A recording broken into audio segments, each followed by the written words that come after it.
Okay, so what else? Tingnan pa natin. Ito yung energy ng success, guys, no? Mga ka-Pisces. So, puwedeng ayan 'no, so this is the energy of swerte, good luck, good fortune. Ito naman yung mga magagandang energy pagdating sa kaperahan kasi nasa inyo yung gusto nating lumalabas 'tong mga energy na 'to, especially when it comes to money. Ito yung energy ng, swerte, good luck, good fortune at saka success, tagumpay. So, yung iba sa inyo guys, especially kung makawala kayo dito sa, trabaho na 'to or let's say lumipat kayo ng kumpanya guys, kapag lumipat kayo, nakaalis kayo diyan.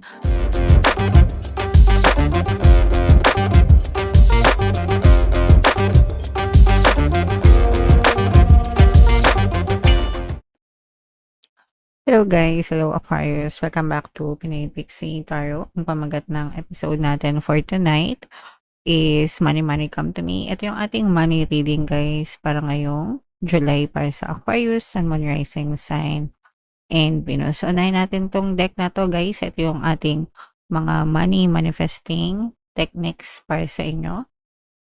So, meron tayong spend gladly. Basahin natin guys. Keep money flowing toward you. Your supply of money will dry up if you hoard what you have and are reluctant to part with it. Whenever you spend money, do so with a glad heart and the knowledge that more money will flow to you to take its place. Dapat yung pera, guys, umiikot, no? Hindi yan dapat hino-hoard. Hindi dapat yan pinagdadamot, mga kapiksi. And also, kung kailangan mong gumastos, iba naman yung gagastos kaysa sa gumagastos ng walang kapararakan, okay? So, if you have to spend money, especially sa necessities mo at saka sa pagiging generous, guys, it's okay to spend money. Kasi, kaya naman tayo nagtatrabaho para may panggastos tayo talaga, di ba? Kaya tayo nagsisikap sa buhay para may panggastos tayo. So, it's really okay to spend money. Wag lang dun sa mga um, gastos na, let's say, pinangsusugal or kung saan napupunta na inuuna pa yung mga bisyo, ganyan, kaysa dun sa mga necessities. So, yung mga ganon, dapat careful kayo sa mga ganong paggastos. Pero sa mga necessities, sa pagiging generous, pagiging matulungin, ganyan, it's okay to spend, mga kapiksi. You have to develop a very good relationship with money, guys, no? And sabi ko nga, kailangan maganda yung belief system nyo about money. Gawa kayo ng belief system na kapag gumastos kayo, babalik din yan sa inyo. Tenfolds, diba? Mas marami pa yung balik sa inyo, especially when it comes to being generous or pagiging matulungin, guys, no? Pagiging matulungin without expecting anything in return, guys. That's where the magic happens talaga. Kapag naging matulungin kayo and bukal sa puso nyo yung pagtulong, guys. Okay? Right. So, yeah. Spend gladly. Guys, wag kayong madamot. Yung mga madamot, guys, hindi yan pinagpapala. Okay? Alright. So, comment down below if naka-resonate kayo dyan. So, shuffle natin to. Hanapin natin yung energy ng Aquarius at saka yung energy ng money. Habang sinashuffle ko to, guys, panoorin nyo muna yung video natin regarding sa ating paano mag-manifest ng abundance video course. Kapiksi, sawa ka na ba sa mga struggles at hirap sa buhay mo? Masipag ka ba at masikap sa buhay ngunit hindi ka pa rin umaasenso? Ilang beses ka na bang nag-attempt mag-negosyo at mag-invest pero palagi ka pa rin nalulugi? Sa pagkakataon na ito ay maaaring may subconscious beliefs ka na nagiging balakid sa iyong pag-unlad at pagyaman. Introducing, paano mag-manifest ng abundance video course. Dito ay matututunan mong ma-overcome ang mga balakid mo para tuluyan ka ng umunlad, umasenso, sumagana, maging matagumpay, successful at maswerte sa iyong kabuhayan, pera, trabaho, negosyo, salapi at kaperahan ng bonggang-bongga. Dali, mag-send na ng email sa pinoypixie@gmail.com at simulan na ang iyong pagyaman ngayon. Alright. So, sa lahat ng gusto mag-avail ng course, guys, naka-flash sa screen yung mga available courses sa ating channel. Sa mga interesado, mag-send lang kayo ng email sa pinoypixie@gmail.com. And sa mga naghahanap ng pampaswerte, guys, meron tayong money shaker jar. Ito yung, guys, no, super liit na bote, pero super effective, guys. Super powerful. At saka ito. So, ito yung ating WhatsApp number sa mga interesado, mag-chat lang kayo dyan, guys. Marami na tayong sumakses dyan, kaya wag na kayong magpahuli, mga kapiksi. So, Aquarius kayo in-represent ng Queen of Swords. Meron din tayong another presence ng Earth sign dito.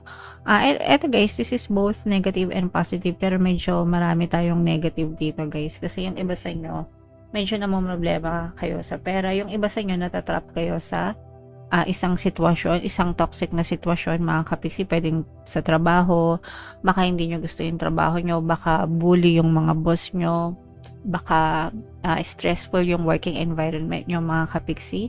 And for some of you, medyo burdensome ito, mabigat sa pakiramdam nyo. Ito guys, yung iba sa inyo umiiyak dahil umiiyak kayo sa trabaho nyo. Although may mga trabaho naman kayo guys, pero this is something na parang hindi kayo masaya. Parang napipilitan lang kayo. Let's say for example, kailangan nyo kasing pumasok, kailangan nyo magtrabaho para may pambili kayo ng pagkain, pero hindi kayo masaya dun sa trabaho nyo.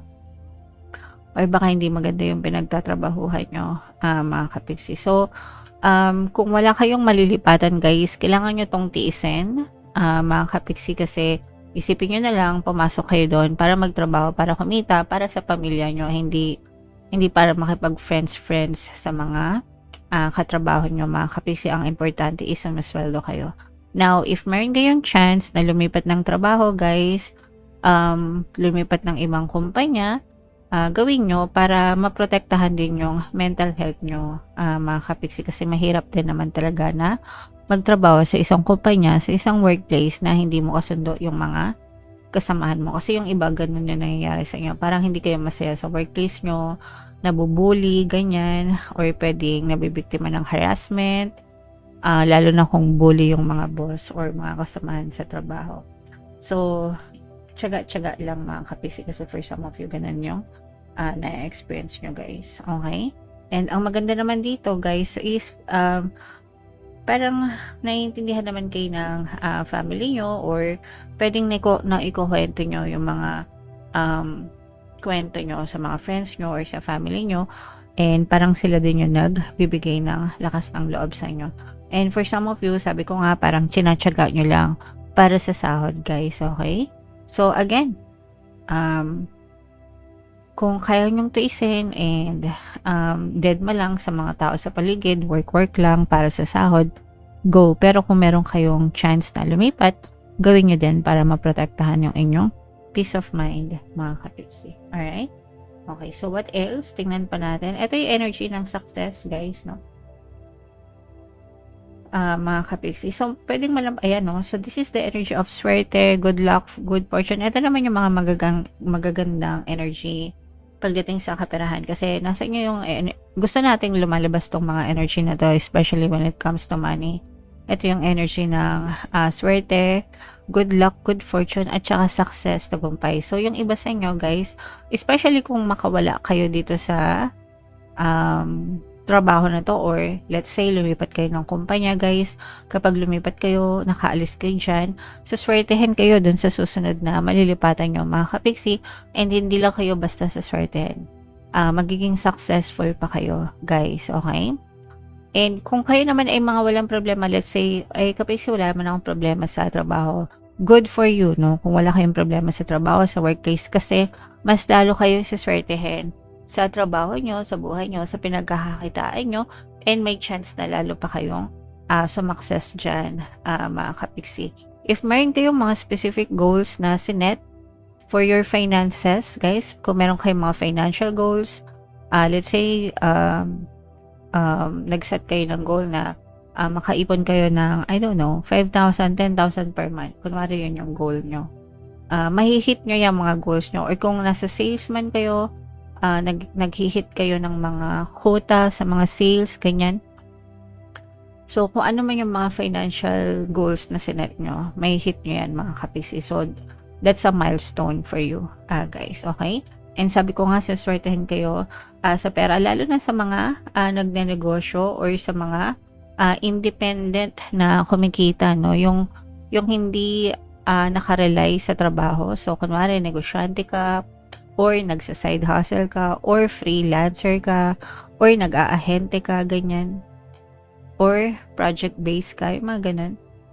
Kumikita kayo on your own, mga kapiksi, mas lalo pa kayong suswertehin ng bonggang-bongga, and parang mas mabilis din yung progress ng pagyaman mo or pag-asenso mo sa kaperahan, guys. Lalo na kung kunwari meron kayong fixed source of income tapos meron kayong additional source of income, guys, okay?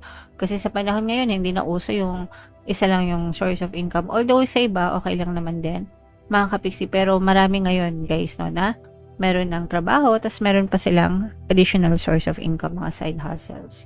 And tama naman yun, guys, para talagang umunlad at umasenso pa kayo sa buhay niyo, mga kapiksi. Okay?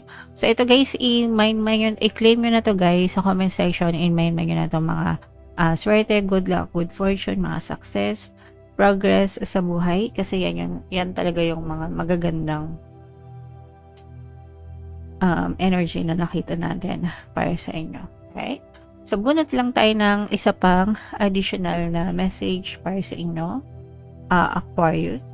Ito, guys, this is willpower, control, overcoming obstacles, mga kapiksi, no? So, ito nga, di ba, for some of you, parang ang nagiging balakid kasi nung iba sa inyo is yung mga bully sa trabaho o yung work environment, kung hindi maganda yung environment nyo, guys. Pero, meron kayong willpower or kakayahan na deadmahin, no? Yung mga nangyayari na yon, and just focus on yourself, focus dun sa trabaho mo, para hindi kayo masyadong maapektuhan, mga kapiksi, okay?